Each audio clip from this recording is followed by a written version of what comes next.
Right, I think we are live. So, hi and welcome to CTalk. Hopefully, this will be kicking in on Facebook. So, if we've got anybody who will be joining us or asking any questions, waving, feel free to comment below, and also feel free to ask questions as we go along. I'm very excited to be joined today by Pete Cheema, CEO of the SGF.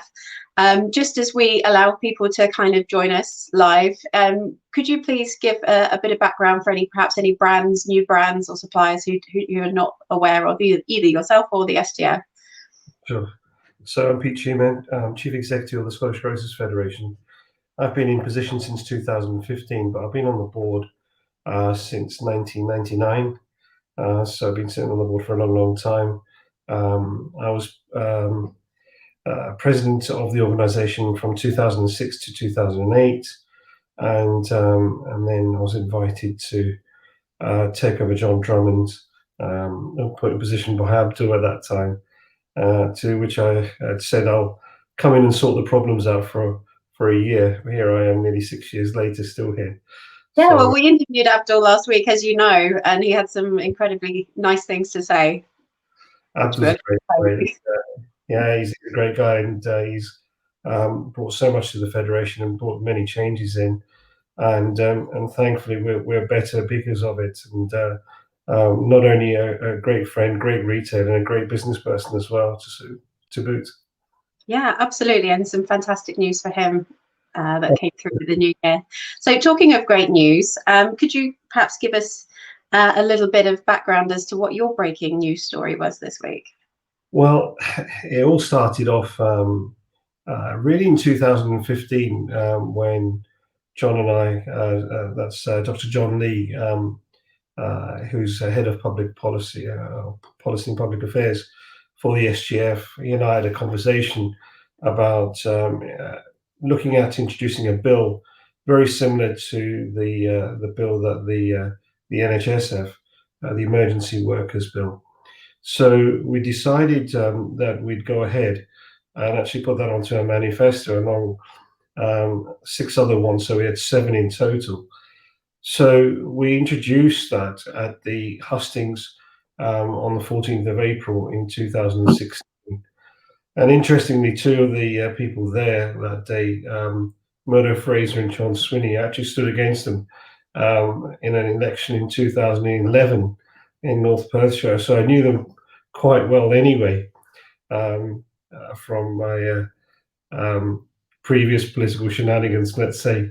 And then there was a new kid on the block called Daniel Johnson, who was vying to stand for post in Edinburgh.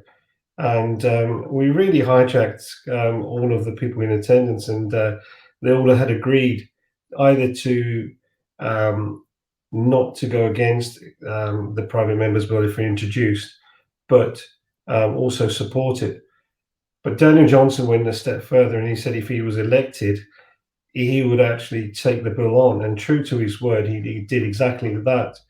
So we initially had our legal team produce an outline bill to show that legislation like this was workable, and show what the scope could be, and then help really to develop it into a public consultation, mobilized our retail members, and we eventually were in a position to draft the bill to be proposed, and gave evidence at the committee, and during the process of the bill being scrutinized, or the draft bill being scrutinized. And again, our evidence was actually mentioned several times last week, so it's been very, very impactful.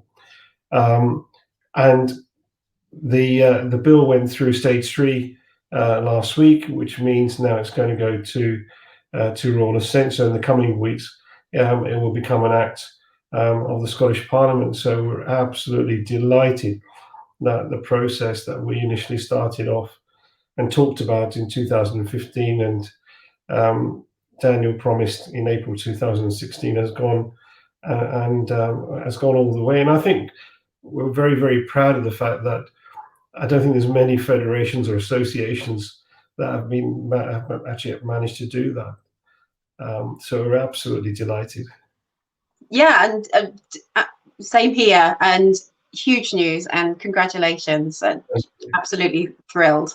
But there's so much that you're working on at the moment. Could you perhaps pull out some of the highlights? Yeah, we're working on so many projects.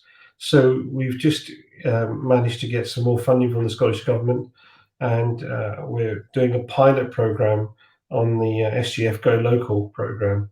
And we've recently taken on Jamie Buchanan. I'm delighted that he's in position.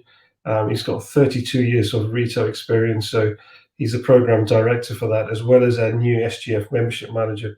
So he's wearing a couple of hats, but he's more than capable. So if the pilot project goes ahead, we've got money sidelined from the government for a further 2 years. But the interesting thing has been that we've had money from the government before for our Food to Go program. And the interesting thing is that with the Go Local program and the Food to Go program, it's not a great deal of money, but it's £650,000 that we've secured in the last 3 or 4 years. And I was actually working out some figures before I came on the program with you, Kate, and the investment of £650,000 has meant that for the 145 stores that are involved, they've actually invested nearly £2.9 million, which is huge. Yeah. But the multiplier effect of that is that for every pound that is invested in their store and in the local economy, there's a return from somewhere between £5 to £10.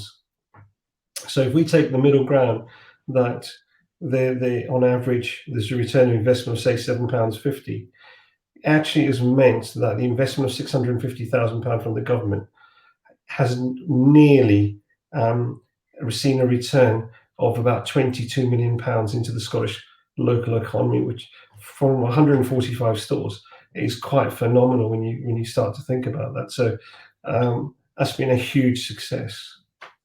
That's again absolutely awesome. So we just had a comment in here from Paul. He said, "Afternoon, Pete Cheema. Wanted to send you his best. He's busy in his store today."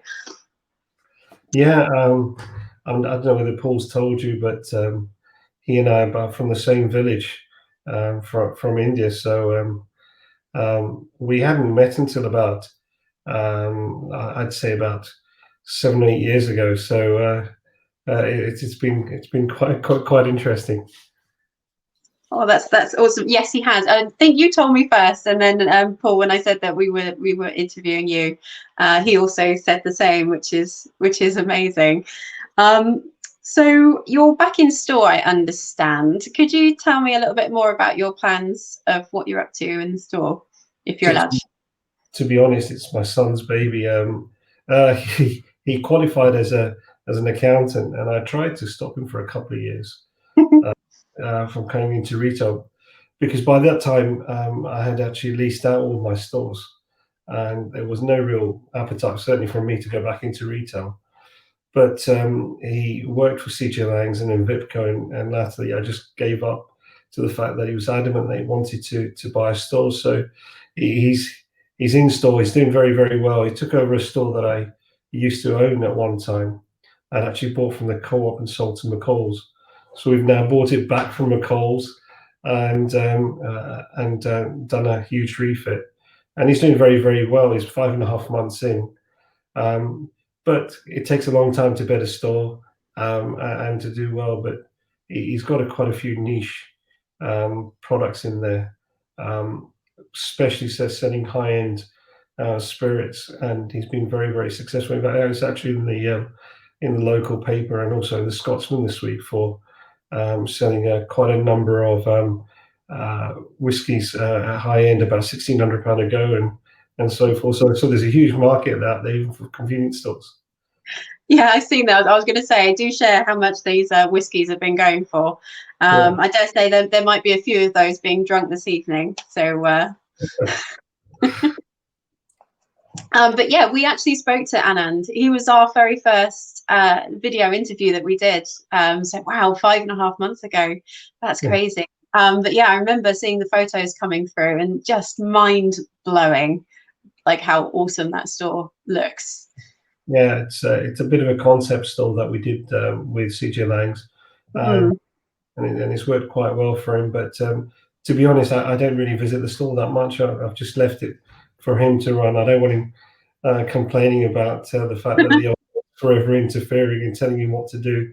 So I'll try to refrain from that and let him get on with it. Oh, fantastic. Right. I did ask for people who are watching. We've got 15 people watching at the moment.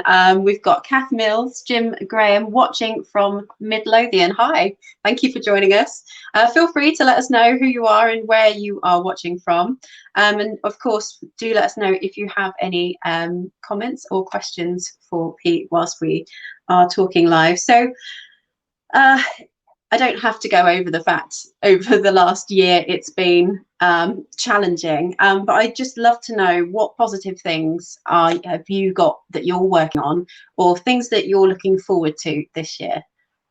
There's quite a number of things. We want to further develop the SGF Healthy Living Programme, which we've been running since 2004. And there's going to be some video recipes being done with some celebrity chef. So there's all of that going on. The Go Local Programme piloting, as I've mentioned. We're running a crime campaign along with Crime Stoppers on the back of this legislation, and really going to be working very, very hard on that. For the past few years, we've been delivering a lot of the government legislation and making the guides on their behalf. So if you remember the Natasha's Law, which has just been passed as well, and comes to fruition on the I think mid-June of this year. So we're doing the food labeling guide and creating a microsite on our website. We've been doing a number of projects with different types of companies, introducing them into convenience, making sure that these companies are retail ready, especially local produce and local companies. And also we've been working very, very hard with our own company called PGMA, which delivers to stores in the Highlands and Islands that find it very difficult to get products. So we're working very, very hard with them, and also with collaborations with different companies, like the Scotland Town Partnership. And in fact, Abdul and another key store retailer was on television running for about 6 weeks just before Christmas, encouraging people to stay local, stay in the area and shop local. And also we continue to do a lot of work with SRC, ACS, and we've got the crime seminar coming up in June in conjunction with Retailers Against Crime, with the support of the co-op. So we've got so much going on. It's incredible. But obviously then there's legislation, the deposit return scheme, which will become active in July 2022. So we've got all of that to look forward to as well. So it's never a dull day at the Federation, that's for sure. No. We've had another comment come in. So Michael Wallace, your son's online presence must be applauded. He is doing a great job. Thank you. That's a nice comment. Thank you very much. Yeah, so you mentioned the healthier in-store activation. I'm quite curious about that because I've seen some amazing photos, and of course with it being January, I think you know, a lot of the goodness has gone out the window for a lot of people, but actually this is not just a January thing. This is the POS that I've seen in different stores. This is clearly this is a all year round focus. and of course you're doing things up in Scotland way ahead of things that I've seen in the UK. I mean, how is that working? I don't have any photos to bring up on screen and show anyone. I wasn't actually planning to ask about this, but yeah, please do let me know how that's going. Yeah, it's going well. The support from the government is very, very important to us, because we couldn't do a lot of this work without their help. But the two program directors we've got on, with Catherine Neal working alongside the Healthy Living Programme, and now with Jamie working at the Go Local Programme, I think it will go from strength to strength. But the interesting thing is, with the Go Local Programme, we're working with Scotland Food and Drink, that Federation, sorry, and working with them to marry up local producers, and slightly on a healthier tint, and then linking them in with retailers. And I think that's going to be the real important work, especially for the long term. I think one of the lessons of COVID-19 was that, when product wasn't available, a lot of retailers had to switch to local produce. And I think that was important. So produce that originally may have been for the hospitality sector, or for the catering, pubs and clubs, they couldn't take any longer. So these producers had to very quickly make themselves retail ready and switch that produce to convenience and other retail, to make sure that product didn't go to waste. And that was a big learning curve. The fact that these producers were able to switch the product is so important. But there's obviously challenges still, Kate.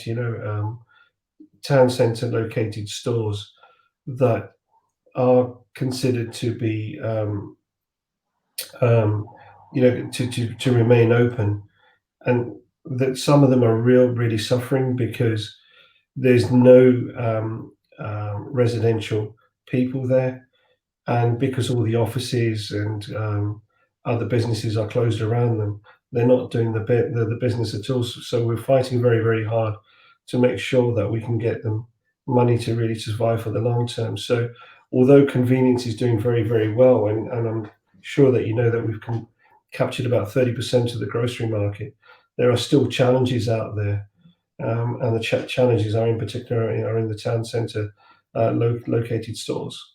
And talking about those sort of challenging areas, challenging times for those stores, just a reminder, I'll drop a link on here a little bit later. If the Grocery Aid telephone line is available 24 hours if you ever need somebody to talk to, and there are currently funds available to potentially apply for, so it's definitely worth logging onto the website and checking that out. I'll drop a link in the comments afterwards.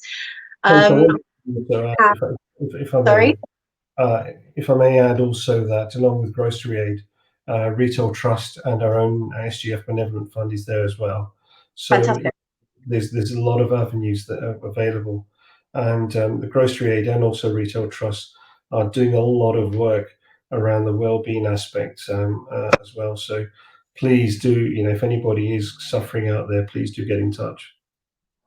So we've had a comment in here. Keep up the good work on the new crime legislation against shop workers. The text gets so small, I'm sorry, I have to look down here. We've also had a question come in. So Michael Wallace, how hard during this time of COVID, how hard are you finding it to work with NISA and CJ Lang, etc.? To be honest, it's been very easy. They both sit on our board, and that makes it even easier, so we can just pick up the phone to them. I think there's been supply problems right at the beginning of the pandemic. I think that's all watered down now. I think there's other supply routes that have been available, and that's where I'm saying that local producers have been so important. And retailers really need to get switched on and use them. Great. We are running out of time, but we have had one last question, which is, are you pushing for vacations for key workers? So are we pushing for Vacations for key workers. vacations or vaccines? Is it vaccines or? I don't know. It says vacations. I don't know if that's to do with perhaps if they are working parents. I don't know. I'm not really sure, but we are Sorry, pushing. Chris Watson. if you're still online, Chris Watson, if you could give us a little bit more on that question, that'd be great. But whilst we wait for that potentially to come back in, is there anybody that you want to give a shout out to who's been particularly supportive over the last I guess almost a year now? Is there anybody that you'd like to give a shout out to, whether that be brands, retailers, suppliers? Goodness, there's been so many. I mean, a lot of companies have put money into the benevolent fund. You know, looking out for COVID-19. You know, people like Camelot, Tunnix, Bobby's, Hancock's. I'm really always scared to. Just in case if I forget anybody, so if I have forgotten someone, please excuse me. But I think our trade has done phenomenally well. They've come up to the plate, and that means absolutely everybody. You know, from just not just the suppliers, not just the people that actually own the businesses, but also the workers. You know, the colleagues who have really come in day out and supported everybody. I think it's been absolutely phenomenal. So we've had some clarity on that question. So it was vaccination. So are you pushing for vaccinations for key workers? We've written to the government on a couple of occasions, and we still haven't received a reply, which is really sad. But we'll continue to push the point. Fantastic. Well, we are out of time, and thank you so much for joining us live today. Any mates rates on premium whiskey, says David Bateman. Always, David, always. Yeah. Speaking of whiskey, just wanted to close out, say happy Burns Day and happy Burns Night, I guess. So Absolutely. I started off the day with a bit of Scottish salmon. That's my healthy celebration today. I hope we'll be able to catch up with you again in due course. Thank you so much for doing this live, and thank you to everybody who's asked questions and joined us, liked this page. Feel free to share this afterwards as well with anybody who you think this video might be useful to. So thanks again, and have a great day. Thanks, Kate. Thank you.